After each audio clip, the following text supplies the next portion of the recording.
Parfait.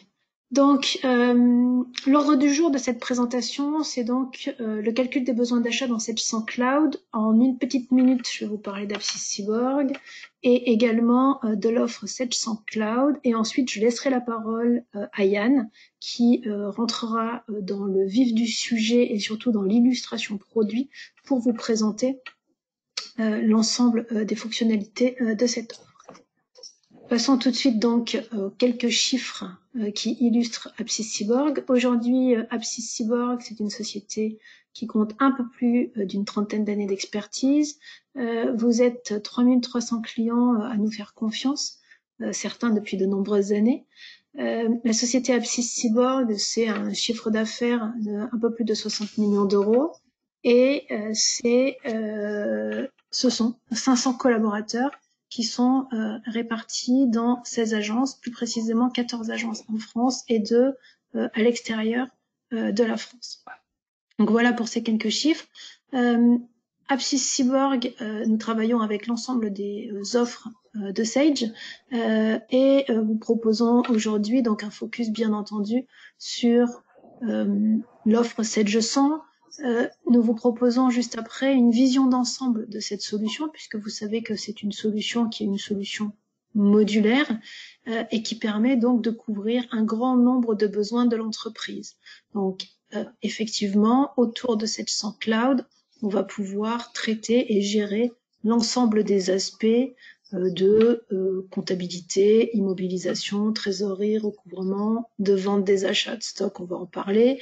Bien entendu, la gestion des clients, des fournisseurs, des collaborateurs, aussi des aspects liés au CRM, également des aspects liés à la paye et un certain nombre d'éléments sur des solutions tierces. Bien entendu, tout ce qui concerne la partie administration également. On a, et c'est le focus que l'on va faire aujourd'hui, un sujet tout particulier autour de la gestion de production et du calcul des besoins d'achat. Ces solutions Sage Cloud communiquent également avec le reste du monde et donc on va pouvoir traiter des sujets de reporting, de mise dans le cloud et un certain nombre d'autres sujets sur lesquels on va pouvoir vous aider. C'est l'animation qui est juste après voilà, qui va arriver avec quelques petits clics. Donc effectivement, Sage 100 permet de collaborer et de traiter des sujets autour d'Office 365, également donc de traiter toute la partie reporting avec des solutions comme Sage BI Reporting, mais également d'autres solutions que seraient MyReport ou Power BI. Donc voilà l'offre Sage 100 aujourd'hui, l'ensemble des solutions autour desquelles nous pouvons vous accompagner chez Apsys Cyborg. Et donc je vais laisser la parole à Yann qui va vous parler du focus calcul des besoins d'achat tout de suite. Merci et à toi Yann. Merci Emmanuel. Bonjour, donc moi je m'appelle Yann, donc bonjour à tous, merci d'être présent. Comme l'a dit Emmanuel, on va faire un petit focus de à peu près une quarantaine de minutes sur une fonctionnalité qui s'appelle le calcul des besoins d'achat, qui est on va dire un module complémentaire à la gestion commerciale qui va permettre d'optimiser la partie réapprovisionnement et gestion des stocks de la gestion commerciale Sage 100 Cloud. Donc, ça sert à quoi donc le calcul des besoins d'achat, hein, on a un petit acronyme chez Sage qui est CBA, donc pour calcul des besoins d'achat. Donc ça sert à quoi en tout cas, aujourd'hui, ça sert à répondre à des questions que vous vous posez certainement par rapport notamment aux articles que vous avez besoin de réapprovisionner au niveau de votre stock. Et ces questions, elles sont assez simples. C'est qu'est-ce que je dois acheter? Donc, j'ai bien des produits, notamment à acheter par rapport à mon portefeuille de commandes clients en cours et mes différents besoins.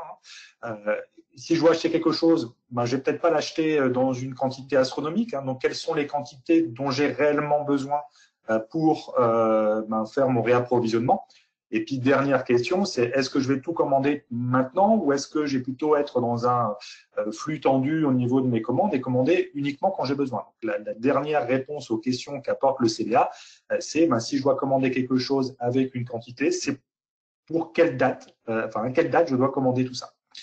Donc, clairement, ces différentes questions que vous vous posez, le calcul des besoins d'achat va être une réponse, en tout cas, à ces questionnements et va vous aider en tout cas à optimiser ces informations.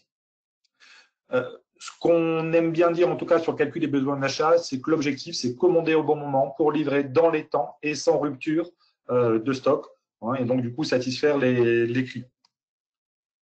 Bien sûr, c'est destiné à des métiers bien précis, hein, notamment puisque c'est couplé donc avec la gestion commerciale Sales en Cloud. Donc, ça va répondre à des besoins d'entreprises qui sont dans le négoce, hein, donc qui achètent et revendent des produits, notamment pour les aider à optimiser leur stock. De respecter aussi, et ça c'est crucial, le délai de livraison des commandes clients, hein. Un client satisfait, c'est un client en tout cas qui est livré dans les temps avec les bonnes quantités et les bonnes informations. Et puis aussi pouvoir gérer le multi-référencement fournisseur, hein, avoir une vision des différents fournisseurs rapides, synthétiques et simples pour pouvoir prendre une décision au moment du passage de commande. Si jamais j'ai des délais plus courts chez un fournisseur que par rapport à un autre, ça peut éventuellement m'aider à éviter de livrer en retard des clients. Autre grand métier qui est en tout cas intéressé par le calcul des besoins d'achat, ça va être aussi les entreprises qui sont toujours dans le négoce, mais dans le négoce grand import. Donc, qui ont des achats à faire, notamment sur des pays lointains, hein, comme la Chine ou autres, et qui ont des délais de réapprovisionnement qui sont très longs. Hein, notamment, faire venir un container, ça met pas que quelques jours, hein, ça met plusieurs mois ou plusieurs semaines à arriver. Donc, tout ça, il faut pouvoir le prendre en compte et notamment gérer des stocks tampons. Hein, le calcul des besoins d'achat va pouvoir en tout cas répondre à cette partie-là. Et dernier point, et ça c'est par rapport à nos utilisateurs gestion commerciale Sales en Cloud, qui ont l'option fabrication, notamment qui font de l'assemblage, hein, donc de la consommation de composants pour faire un produit fini. On va pouvoir aussi optimiser les réapprovisionnements des composants grâce au calcul des besoins d'achat. On va aller beaucoup plus loin que la gestion commerciale et on va même pouvoir piloter le lancement des ordres d'assemblage en juste à temps directement à partir de ce module. Alors, ce module, aujourd'hui, son point fort, c'est le moteur de calcul. Donc, on a un moteur de calcul qui va permettre de vous aider, de vous accompagner, d'optimiser notamment la façon dont je dois réapprovisionner mes différents articles au niveau de mon stock. Déjà, le moteur de calcul va partir par rapport à une information simple. Alors, il n'y a pas que ça, mais en tout cas, ce qui est le plus logique, c'est une commande client et avec un délai de livraison qui est au niveau de cette commande client.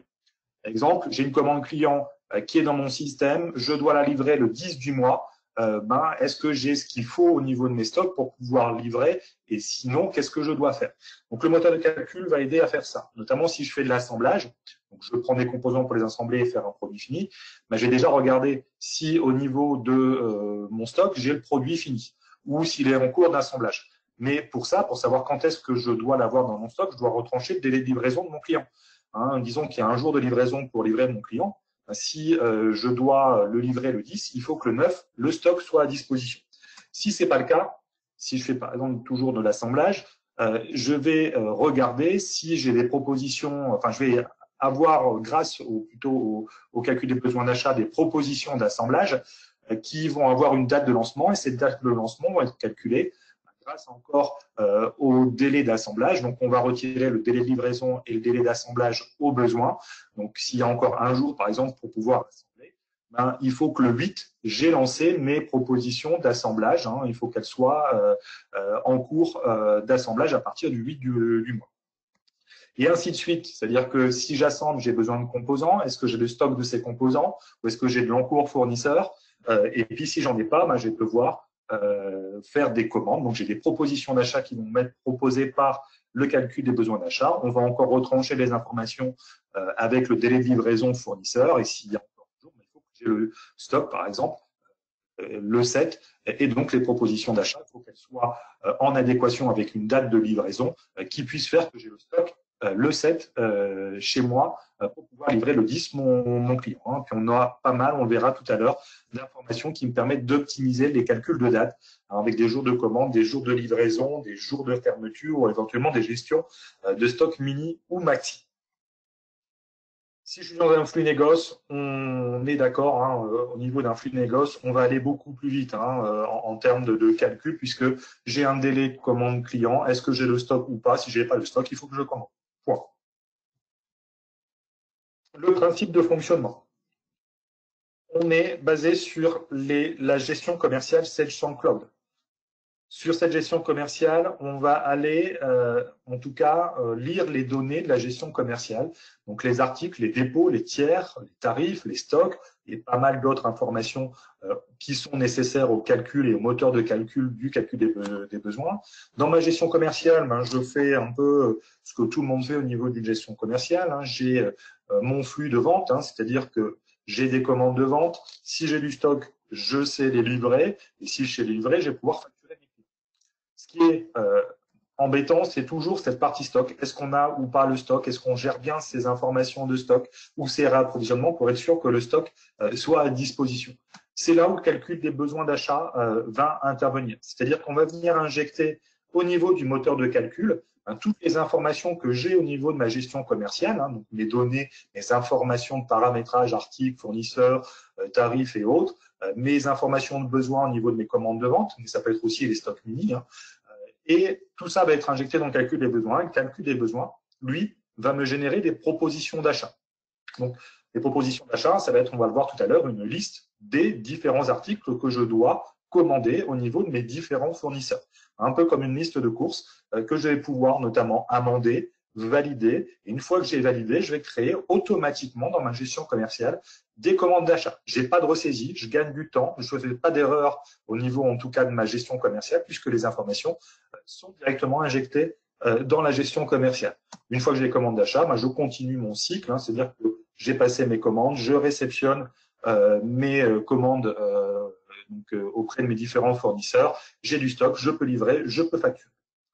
Qu'est-ce qu'on apporte aussi en plus au niveau du calcul des besoins d'achat? C'est qu'on va savoir aussi gérer un niveau de prévision, donc pouvoir injecter en plus notamment des informations de commandes fermes, donc de besoins fermes dans mon système, mais on va pouvoir ajouter des besoins prévisionnels qui vont me permettre d'anticiper éventuellement si je suis dans le grand import ou si éventuellement j'ai des délais longs au niveau de mes fournisseurs, d'anticiper des commandes pour être sûr d'avoir le stock et pour être sûr qu'au moment où les commandes de mes clients vont tomber, j'ai le stock et je vais pouvoir les livrer. Donc ces prévisions, je vais pouvoir les injecter, mais je vais pouvoir aussi les générer à partir de mon historique de facturation client pour pouvoir générer automatiquement ces prévisions. On le verra tout à l'heure dans la démonstration. Donc, on va tout de suite aller illustrer tout ça au niveau de l'outil.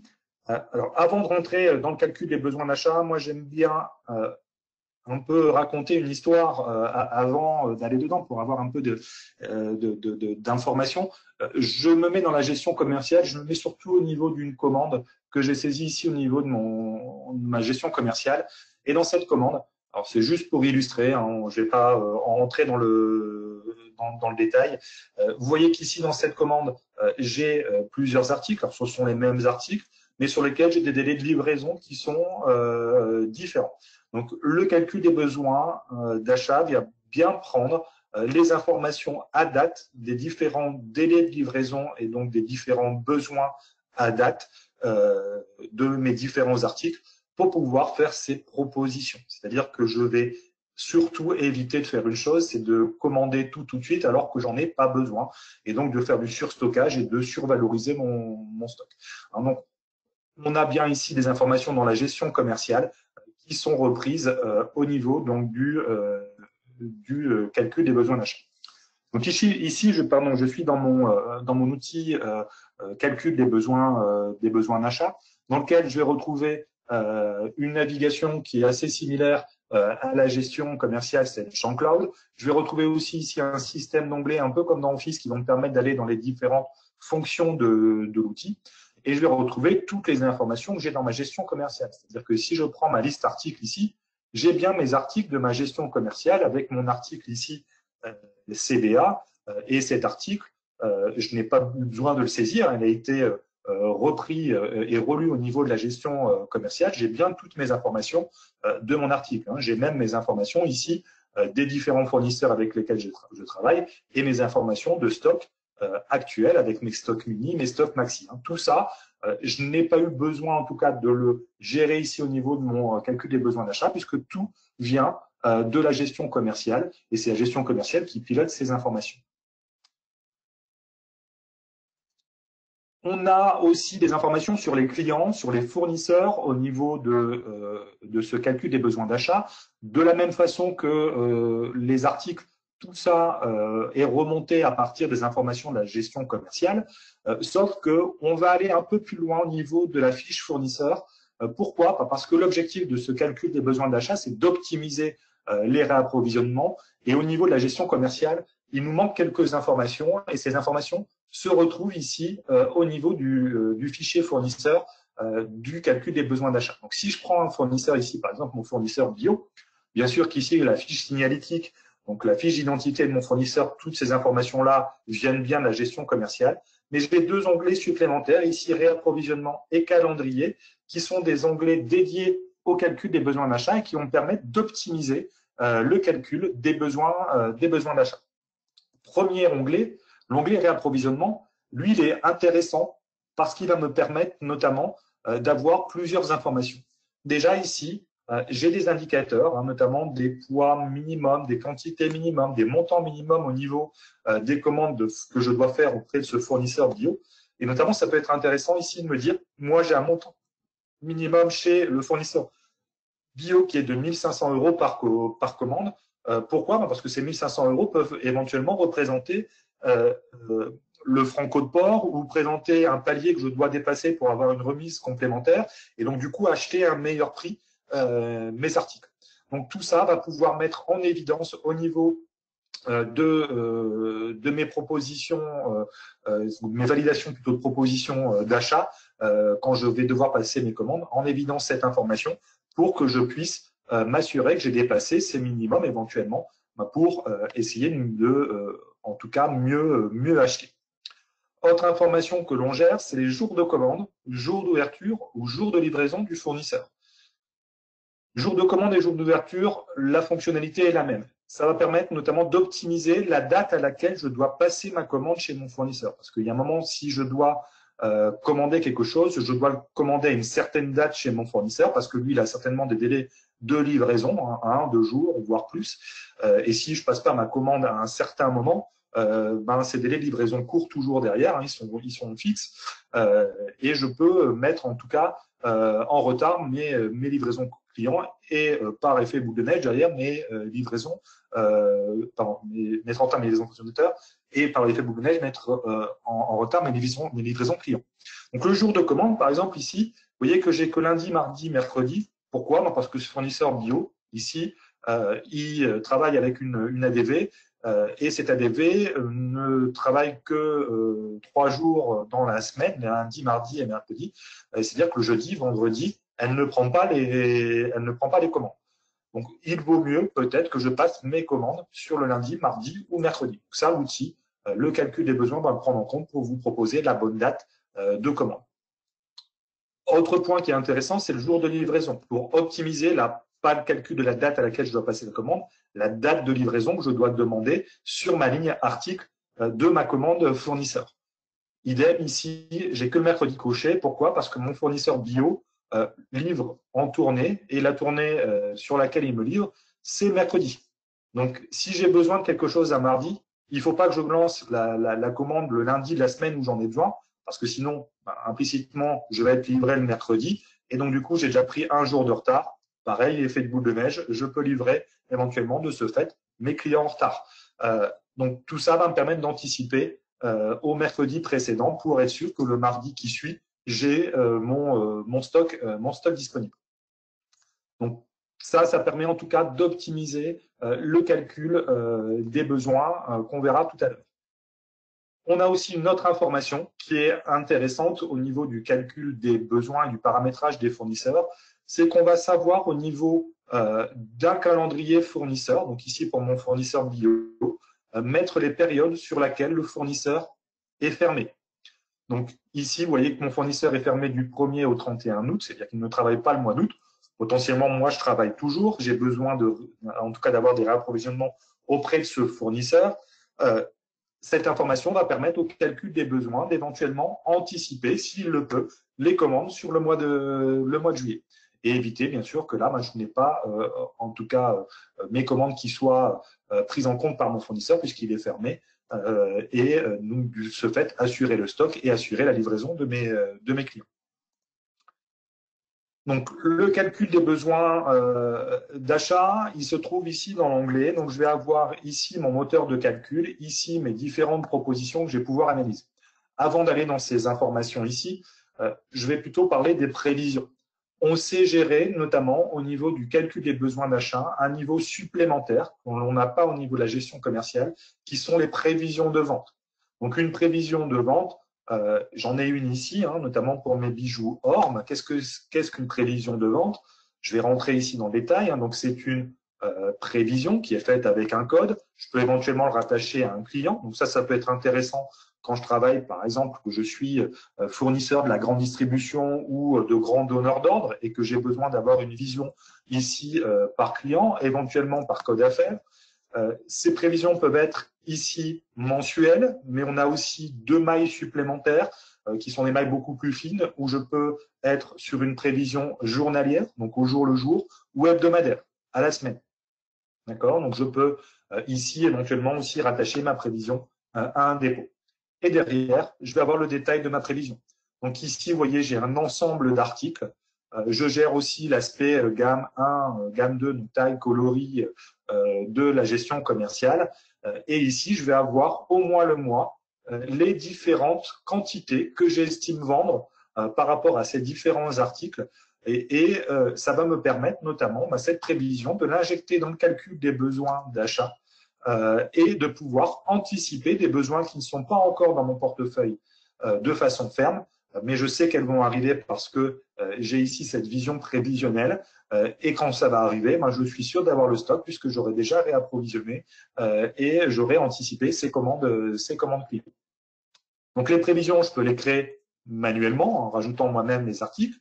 Je peux les créer aussi par import-export via des fichiers Excel d'import-export. Donc ces fichiers Excel, ils sont très simples en termes de format. Je vais essayer de vous en retrouver un, le voilà.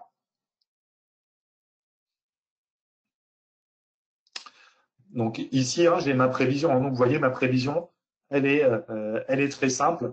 Je vais avoir les références, gamme 1, gamme 2 éventuellement. La description n'est pas obligatoire. Et puis ici, je vais avoir chaque mois sur lesquels je vais faire des prévisions et mes quantités en face de chacune des références. Et je vais pouvoir injecter ça par import-export dans mon outil de prévision pour mon calcul des besoins d'achat. Donc, créer manuellement, créer par import-export, et je peux aussi créer des prévisions de façon automatique, donc par une génération automatique de prévisions, où là, je vais pouvoir aller regarder mon historique de vente sur les 12 derniers mois, pouvoir faire une projection sur les 12 prochains mois, de pouvoir aussi pondérer mon calcul, c'est-à-dire minorer ou majorer ma prévision, avec ici un coefficient pondérateur que je vais pouvoir gérer donc pour augmenter ou réduire mes prévisions. Et puis ici, je vais pouvoir faire un enregistrement de cette prévision par rapport à des filtres ici que je peux faire par rapport à des articles, par rapport à des clients, par rapport à des fournisseurs. Donc, clients, ce sont les articles référencés pour un client. Ici, les articles référencés pour un fournisseur. Famille, ça va être tous les articles d'une famille. Ou prévision, ça va être les articles d'une prévision. Je peux même aller jusqu'à dire, ici, moi, je veux faire, par exemple, voilà, une prévision sur mes bijoux or, mais je ne veux pas faire cette prévision pour tous mes clients, je veux le faire que pour le client, par exemple ici, le client Cara. D'accord? Donc ici, j'aurai une prévision qui va se générer par rapport à mes bijoux or et par rapport uniquement aux factures du client Cara. Donc tout ça, je peux le gérer, panacher pour créer mes prévisions. Cette prévision, je vais pouvoir l'enregistrer soit dans une nouvelle prévision, soit éventuellement mettre à jour une prévision existante, donc par exemple celle qu'on a vue tout à l'heure, la prévision bijoux or, que je vais pouvoir mettre à jour. Je peux aussi avoir des types de séries, donc là je ne vais pas rentrer dans le détail, ce sont des algorithmes de calcul qui vont calculer notamment des constantes, soit des cycliques, soit une saisonnalité, soit une tendance linéaire, ou voir faire de façon la plus simple une duplication. Donc là, je prends exactement ce que j'ai fait les 12 derniers mois en termes de quantité et je le duplique plus ou moins le coefficient de pondération ici de mon calcul de prévision. Et une fois que je valide, ça va me générer une nouvelle prévision de façon automatique par rapport à mon historique de vente. Donc là, ça peut aussi faire gagner du temps, éviter en tout cas d'avoir éventuellement des extractions Excel qui sont compliquées. Là, l'outil le fait tout seul et vous génère automatiquement les prévisions par rapport à un historique de vente qui est entièrement paramétrable. J'ai 12 mois ici, mais si je voulais faire sur 36 mois, je peux aussi le faire. Donc, ces prévisions, c'est de l'anticipation, ça me permet en tout cas, si j'ai des délais longs fournisseurs ou si je travaille avec de la grande distribution, d'anticiper les commandes que vont passer mes clients pour être sûr et assurer le stock et assurer aussi du coup, au moment où les commandes vont tomber de façon ferme, assurer la livraison de ces commandes. Le calcul des besoins, il est ici. Donc, mon moteur de calcul, il est juste ici. Donc, avant de pouvoir lancer mon calcul, j'ai ici notamment quelques paramètres. Donc, je peux soit ajouter ou non mes prévisions. D'accord? Donc, si j'ajoute ici mes prévisions, je vais faire ici un calcul des besoins sur mon portefeuille ferme, plus les quantités prévisionnelles de ma prévision. En sachant qu'on a des règles de gestion au niveau des prévisions sur au moment où mes commandes fermes commencent à tomber, qu'est-ce que je continue à prendre, est-ce que je continue ou pas à prendre mes prévisions, est-ce que je fais juste le delta, etc. Donc tout ça est gérable. Donc ici, je vais pouvoir notamment gérer cet aspect prévision. Je vais pouvoir aussi faire ce qu'on appelle du calcul de besoins bruts. Ici, si je ne l'active pas, je fais bien un calcul sur l'entièreté de mon portefeuille, donc l'entièreté de mes besoins qui sont dans mon système. Commande ferme ou prévision, ou prévision.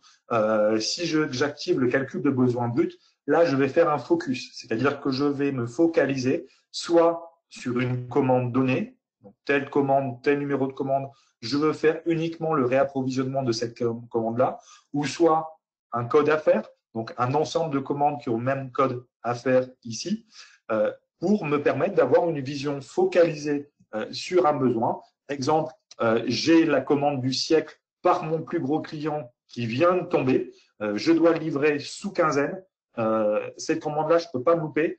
Je vais peut-être la regarder de façon focalisée pour m'assurer que j'ai la quantité en stock pour la réapprovisionner, sans regarder en tout cas éventuellement le reste des réapprovisionnements que j'ai à faire, parce que celle-là, elle est critique et je veux m'en occuper de façon isolée et pouvoir faire le réapprovisionnement uniquement de cette commande. Donc tout ça, je vais pouvoir le gérer.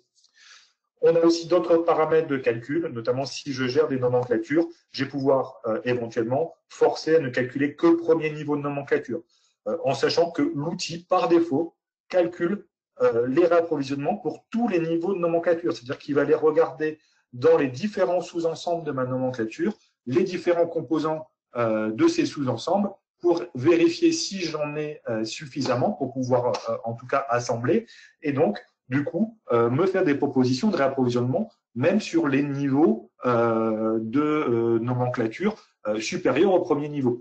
Donc, ça aussi, c'est une force par rapport à la gestion commerciale, puisque la gestion commerciale, si je n'ai pas le calcul des besoins d'achat, ça ne me permet pas de en tout cas de le faire, puisque la gestion commerciale, la fonction réapprovisionnement de la gestion commerciale ne gère que le premier niveau de nomenclature. Et aussi, je peux activer du regroupement. Donc là, c'est plutôt si je travaille à l'affaire. Est-ce que je veux regrouper notamment mes commandes fournisseurs par affaire? Ça va me permettre de pouvoir le faire. Donc là, je vais pouvoir lancer mon calcul. Donc, je n'active pas le CBB, je n'active pas mes prévisions, ce qui veut dire que je vais faire ici un calcul uniquement sur mon portefeuille actif, donc mes commandes fermes qui sont dans mon système. Je démarre le calcul. Le calcul est déjà terminé. Vous ne voyez pas parce que ça vient sur mon deuxième écran, mais mon calcul ici est terminé. J'ai eu une information comme quoi le calcul s'était bien déroulé. À savoir que c'est aussi une des forces de l'outil, c'est que le moteur de calcul se veut simple, en tout cas pas avec des méthodes de calcul complexes. C'est j'ai le stock ou j'ai pas le stock à disposition. C'est entre guillemets vulgarisé, le calcul se fait comme ça, et du coup le calcul va très vite, ce qui me permet de lancer plusieurs fois le calcul dans la journée si j'en ai besoin. Ou d'autres outils eux mettre beaucoup plus de temps, il faut éventuellement les lancer en batch la nuit pour pouvoir les faire fonctionner, parce que ça prend 3-4 heures à tourner. Nous, on a un calcul des besoins qui est très rapide, même sur des grosses volumétries, on est à 10-15 minutes au gros maximum. Le calcul des besoins étant terminé, qu'est-ce que j'ai derrière? Ben, ici, j'ai des propositions d'achat. Donc, vous voyez qu'ici, au niveau des propositions d'achat, ça va être un écran qui va être là pour vous accompagner, vous piloter dans la prise de décision des différents achats, des différents articles que je dois commander chez mon fournisseur. Première chose, vous avez une visibilité au niveau de cet écran. Une visibilité via des codes couleurs qui vous indiquent là où il y a de l'urgence, c'est en rouge. Là où j'ai encore le temps d'agir, c'est plutôt en vert. D'accord. On retrouve ici mon article CBA de tout à l'heure, qui me permet de savoir que celui-là, j'ai encore le temps de le commander, puisqu'il me dit que c'est pour des dates de livraison ici en avril, mai et juillet. Toutes les autres, je suis en retard, donc il faut que j'agisse dessus. Autre avantage de cette visibilité, c'est que cette visibilité, je peux l'adapter. J'ai une gestion ici de vues qui me permet d'avoir éventuellement plusieurs vues ici de ma liste de propositions, avec éventuellement les codes famille, des informations d'infos libres que j'ai dans ma gestion commerciale pour pouvoir faire des ordres de tri et prendre mes décisions aussi avec une vision adaptée. La vision, je peux aussi l'adapter très facilement. Ici, par exemple, moi, je veux travailler par fournisseur. Je vais juste glisser la colonne fournisseur ici dans regroupement et je vais avoir ici tous les articles que je dois acheter fournisseur par fournisseur. Autre avantage, c'est que moi, quand je fais mes réapprovisionnements, je veux aussi m'adapter ma visibilité parce que ici, j'ai des choses que je dois éventuellement livrer, enfin commander ou livrer au mois de juillet. Le mois de juillet, c'est dans plusieurs mois. J'ai peut-être pas commandé ces choses-là maintenant. Donc moi, je veux aussi savoir ce que je dois commander cette semaine. Et ici, je vais avoir uniquement ce que je dois commander cette semaine. Donc tout ça, ça me permet aussi d'adapter la visibilité pour pouvoir prendre les bonnes décisions au niveau des achats à faire. C'est-à-dire qu'ici, si je fais confiance au calcul des besoins d'achat, je fais un contrôle A, je valide tout en préparation d'achat avant d'expédier mes commandes. Donc là, c'est pas ce que je vais faire. Donc ici, je répète bien, première chose, c'est qu'on a une visibilité qui est claire au niveau de l'outil et une visibilité qu'on peut adapter par des filtres, par des regroupements ici au niveau de ce tableau. Autre information qu'on a, c'est de l'analyse. Oui, ici, il m'a fait des propositions. Ces propositions, j'aimerais bien pouvoir les comprendre. Il suffit de me mettre ici sur une ligne de propositions, éventuellement de double-cliquer dessus. Et ici, je vais pouvoir voir d'où vient cette proposition. Quel est le besoin couvert par cette proposition? C'est un besoin qui couvre notamment une commande qui est dans ma gestion commerciale, à la commande numéro 33. Donc, je sais d'où vient le besoin. J'ai aussi une vision sur mes différents fournisseurs. Ici, je vois mon fournisseur principal, mon fournisseur bio. Je vois qu'il me livre en 2 jours. Quantité à commander, ici, donc c'est la quantité de ma proposition. Le prix d'achat qui est ici. Je vois ici mes fournisseurs alternatifs, Dupont et Dupont ou Germain, donc avec des différences en termes de tarifs et en termes de jours. Donc tout ça va me permettre éventuellement de simuler ou de valider le passage d'un fournisseur alternatif vers le fournisseur principal uniquement pour cette proposition. D'accord?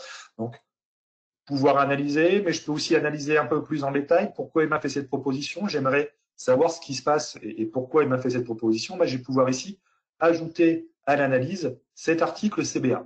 Donc, si j'ajoute ici à l'analyse, je vais avoir un écran qui va me permettre ici de voir sur plusieurs semaines le comportement de mon stock et de voir ici, notamment envers les différentes entrées et les différentes sorties de stock. Et je vois notamment ces différentes informations et je vois en tout cas l'évolution de mon stock ici. Et je peux comprendre qu'ici, j'ai un stock mini de 10, donc le stock mini est respecté. Je vais avoir une vente, donc une sortie de 10, donc il me propose d'en acheter 10. Pourquoi?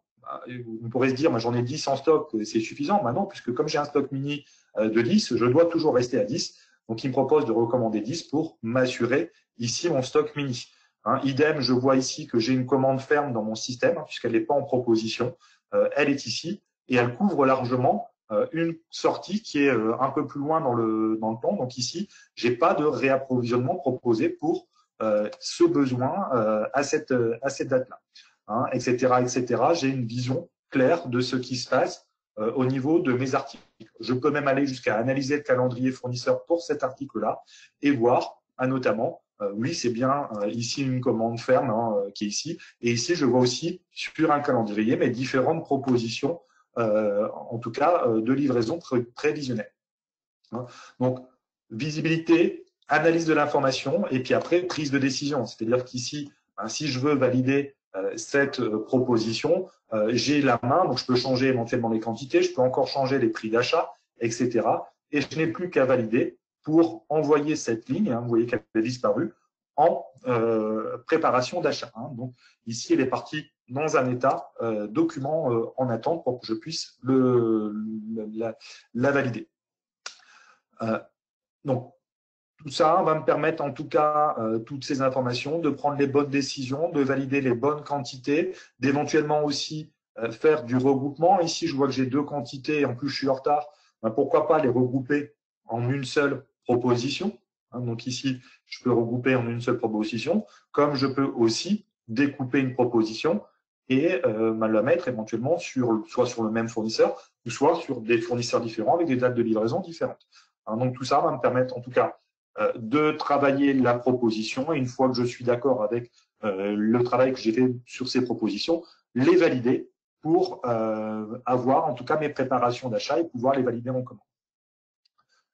Donc ça, c'est la partie achat. Si je gère de l'assemblage ou de la fabrication, j'ai aussi la possibilité d'avoir des propositions et dans le même sens, avec les mêmes facilités, des propositions ici de lancement, d'assemblage ou d'ordre de fabrication qui vont m'être proposées et qui vont être renvoyées vers la gestion commerciale. Donc une fois que j'ai validé mes achats, je vais tout retrouver ici dans mes documents en attente. Mes documents en attente, c'est une étape intermédiaire qui va me permettre notamment de voir fournisseur par fournisseur tous les articles que j'ai validés au niveau des propositions et que je vais pouvoir commander. Donc j'ai encore la main ici pour venir changer notamment des quantités, des prix. Vous voyez qu'ici, j'ai fixé un prix moi-même manuellement. Donc ce prix ne viendra pas changer le prix d'achat paramétré au niveau de la gestion commerciale, mais il viendra fixer ce prix à 100 € dans la commande qui va être générée si je clique ici sur commander. D'accord. Autre information que l'on voit, on en a parlé tout à l'heure au niveau de la fiche fournisseur, moi j'ai indiqué que j'avais 1500 € de montant minimum de commande à avoir chez Bio. Vous voyez qu'ici ma ligne est en exergue avec les informations en rouge pour que je puisse en tout cas voir qu'il y a éventuellement une problématique sur cette commande. Et oui, elle est problématique puisque je suis à 1000 €. Ça serait bien que je dépasse les 1500 € pour avoir par exemple le Franco ou avoir une remise complémentaire. Qu'est-ce que je peux faire? Moi, j'ai validé tout au niveau de mes propositions. J'ai éventuellement plus rien à rajouter sur Bio, sauf que j'ai peut-être entendu parler un commercial comme quoi la commande de tel client pour tel article qu'on se fournit chez Bio va tomber dans quelques jours. Bah, tiens, je sais que cette commande va tomber. Pourquoi pas venir ici rajouter un article parce que je sais que de toute façon la commande va arriver dans le système. Et l'avantage, c'est que si je clique ici sur plus, je n'ai que les articles qui sont référencés chez Bio. Donc, je peux venir ici prendre, par exemple, ma bague argent et ici, donc, valider, venir, par exemple, dire que j'en prends 10 même. Voilà, je valide ma ligne. Et ici, vous voyez, donc j'ai rajouté une ligne manuellement au niveau ici de ma préparation de commande fournisseur. Vous voyez qu'ici je suis passé à 2860, donc j'ai dépassé mon stock, mon montant mini, pardon, et j'ai du coup la commande la ligne, pardon, qui se remet en couleur normale. Donc maintenant, je sais qu'ici je peux commander. Donc si je clique ici sur commander, je vais pouvoir créer directement une commande dans ma gestion commerciale. Et si je fais OK, ici, donc vous voyez que ma ligne Bio est partie et j'ai créé ma commande directement dans ma gestion commerciale. Donc ça, c'est une chose. Autre chose qui est intéressante au niveau du calcul des besoins d'achat. Donc ici, je vous ai montré un peu le flux de gestion des propositions, de validation des propositions. Une fois que les propositions sont validées, j'ai des préparations de commandes que je vais pouvoir aussi encore analyser et éventuellement modifier pour pouvoir les commander et créer automatiquement la commande dans ma gestion commerciale. Mais je n'ai pas que ça au niveau de mon calcul des besoins d'achat. J'ai aussi un écran ici qui s'appelle le superviseur d'achat. Ce superviseur d'achat, moi j'aime bien l'appeler ici la tour de contrôle notamment du responsable des achats. Pourquoi? Parce que ici j'ai une vision, ne serait-ce que sur l'écran d'accueil, de tout ce qui se passe au niveau des achats. J'ai ici tous mes articles mouvementés en tant qu'achat au niveau de ma gestion commerciale, avec leur poids, les quantités, enfin leur poids aussi en chiffre d'affaires que représente chacun de ces articles. Je vois aussi les familles articles avec lesquels je travaille, les fournisseurs avec lesquels je suis en train de travailler. Et je vois surtout aussi ici toutes les commandes fournisseurs qui sont en cours dans mon système, avec un petit pictogramme de couleur qui me permet de savoir, notamment qu'ici, j'ai des commandes fournisseurs qui sont en retard, qui n'ont pas encore été livrées. Ah oui, il aurait dû être livré ici le 9 mars. Moi, je l'ai toujours pas validé dans mon système. Donc, il doit certainement y avoir un problème. Des commandes ici qui sont encore dans les temps. Bah oui, c'est pour le 20 mai. Donc, c'est encore dans les temps. Et ici, en bleu, c'est juste une alerte. C'est-à-dire que dans les 7 prochains jours, je devrais recevoir cette commande. Donc, ça peut me permettre aussi de me tenir en alerte par rapport à des commandes fournisseurs qui vont arriver et sur lesquelles je dois peut-être anticiper ou faire un appel téléphonique aux fournisseurs pour vérifier qu'il n'y aura pas de problème au niveau de cette commande. Donc, dans ce superviseur d'achat, l'avantage, c'est que vous avez plusieurs écrans qui vous permettent ici d'aller voir commande par commande, fournisseur par fournisseur, et puis pouvoir voir sur tel fournisseur toutes les commandes qui sont groupées. Mais surtout, ce qui est intéressant, c'est qu'ici, j'ai une liste de toutes mes commandes, soit en alerte, soit en retard. D'accord? L'alerte, je peux venir ici, la paramétrer ici. J'ai paramétré donc 7 jours. Je veux être averti 7 jours avant la réception parce que je vais éventuellement anticiper. Donc ici, j'ai bien mes commandes qui sont notamment en alerte ou en retard. Et puis ici, je vois que j'ai une commande qui est en retard, ici au 9 mars. Tiens, il y a un problème. Je vais appeler mon fournisseur. Mon fournisseur va éventuellement me répondre, bah oui, on a eu un problème de production, on a eu un problème X ou Y qui fait que on n'a pas pu vous livrer dans les temps. On va vous livrer début avril parce qu'on peut pas faire mieux. Donc on va vous livrer ici le 1er avril. Vous voyez qu'ici je peux venir changer la date, donc soit en tête, soit éventuellement en ligne à ligne, puisque ici j'ai 2 lignes dans cette commande. Ici je vais valider. Vous voyez qu'ici maintenant elle est plus en retard, elle est juste en alerte, puisque c'est le 1er avril, donc c'est dans les 7 prochains jours. Et ça va venir modifier cette information, en tout cas de date, va venir se modifier automatiquement dans ma gestion commerciale. D'accord? Donc, on va pouvoir le voir. Cette information va être directement modifiée dans la gestion commerciale. Donc, si je rouvre ma gestion commerciale,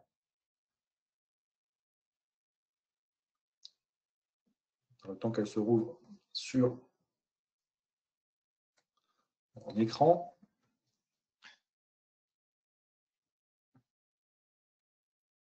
voilà. Donc ici, je vais aller dans mes documents d'achat. Je vais aller dans mes bons de commande. On va retrouver la commande que j'ai créée tout à l'heure. Je retrouve bien mon article bague argent et mon article CBA que j'ai validé tout à l'heure. Donc, la commande s'est bien créée automatiquement dans ma gestion commerciale. Et puis, autre chose, j'ai modifié la date de livraison de la commande 1. Je l'ai mis au 1er avril. Ici, si je regarde, j'ai bien en tête le 1er avril. J'ai bien aussi dans mes lignes le 1er avril. Donc, on a bien agi directement avec la gestion commerciale Sales Champ Cloud pour créer les différents documents d'achat ou modifier les informations au niveau de certains documents d'achat pour s'assurer du suivi et de la bonne tenue des réapprovisionnements que je fais au niveau de mes fournisseurs. Donc, voilà pour la présentation. Juste pour conclure au niveau de cette présentation, voilà, c'est quelque chose que vous pourrez certainement récupérer auprès d'Aptis. Voilà un petit comparatif des fonctionnalités ici, la fonctionnalité réapprovisionnement de la gestion commerciale et les fonctionnalités du calcul des besoins d'achat qui se couplent à la gestion commerciale Self-Chancé. Vous voyez qu'on va beaucoup plus loin au niveau du calcul des besoins d'achat. On gère surtout, ici en vert, c'est ce qui est intéressant, c'est que je gère les multiniveaux au niveau des nomenclatures, c'est-à-dire que je ne regarde pas que dans le premier niveau de nomenclature pour aller regarder les composants que j'ai approvisionnés. Je gère surtout, et ça je ne l'ai pas dans la gestion commerciale, les prévisions de vente. par article, par client, par fournisseur, par famille d'articles. Ça, c'est vraiment quelque chose d'intéressant parce que ça me permet d'anticiper. Je peux aussi voir un planning des livraisons fournisseurs. Alors, je ne vous l'ai pas montré, je vais vous le remontrer rapidement ici. Si je suis dans mon superviseur d'achat, j'ai un planning et une vision sous forme de planning, je montre en 2020, voilà, des différentes livraisons que je vais recevoir. Donc, si je regarde ici le vin, je sais ce que je reçois ici, le vin, au niveau de ma, comment dire, de mes commandes de fournisseurs. J'ai aussi ici notamment la possibilité d'avoir des analyses graphiques un peu partout dans l'outil. Vous avez vu qu'au niveau de l'analyse des propositions, j'ai quelques petits graphiques intéressants. Ben ça, je ne l'ai pas dans la gestion commerciale. Si je voulais le faire, pardon, je serais obligé de créer des BI reporting. Ça serait un peu plus complexe. C'est pas directement dans l'outil. Je serais obligé d'aller dans un reporting à part pour pouvoir avoir cette même visibilité. Une dernière chose, je pense que suite à cette présentation, j'espère vous avoir convaincu des bénéfices, en tout cas du calcul des besoins d'achat. Ces bénéfices, ils sont assez simples. Ils sont au niveau, en tout cas financier. Pourquoi? Parce que j'évite le surstockage et éventuellement la sortie de trésorerie, puisque je ne commande pas des choses que j'ai besoin pour dans plusieurs mois. D'accord. Du gain de temps. Vous avez bien vu que les propositions se font automatiquement par rapport à ce que j'ai dans mon système et que je n'ai juste qu'à les valider derrière pour créer automatiquement la commande fournisseur dans la gestion commerciale. Donc, c'est vraiment du gain de temps et aussi de la sécurité en termes de saisie. Satisfaction client, bien sûr que si j'utilise bien mon calcul des besoins d'achat, je vais éviter les ruptures et donc je vais livrer mes clients dans les temps, voire même anticiper les commandes de mes clients. Et du coup, mes clients vont être satisfaits. Un meilleur pilotage, on l'a vu avec le superviseur des achats, mais aussi les différentes analyses graphiques que j'ai dans le système. Et puis l'anticipation. Ça, c'est vraiment un point fort aussi, pouvoir gérer cet aspect de prévision de vente au niveau de l'outil qui me permet notamment d'aller un peu plus loin que ce que fait la gestion commerciale. Donc voilà, moi j'ai terminé. Je ne sais pas si vous avez des questions au niveau du chat. Je ne sais pas si Emmanuel, tu reprends là. Je reprends. Je te remercie beaucoup, Yann. Merci pour cette présentation. Effectivement, si vous le souhaitez, comme Yann m'a présenté la page juste après, si vous souhaitez des présentations un peu plus détaillées et qui seraient, j'allais dire, conditionnées à votre contexte en particulier, bien entendu, qu'on pourrait organiser ce genre de choses, mais je suis certaine qu'avec cette première présentation de ce module, vous avez déjà une bonne visibilité et une bonne lecture de ce que potentiellement vous pourriez tirer comme bénéfice à la mise en place de ce type d'outils en complément de votre gestion commerciale. Donc un grand merci Yann pour cette présentation. Donc effectivement, si vous avez des questions, je vous invite, si vous le souhaitez, à nous les poser directement dans le panneau de contrôle qui est présent dans l'outil.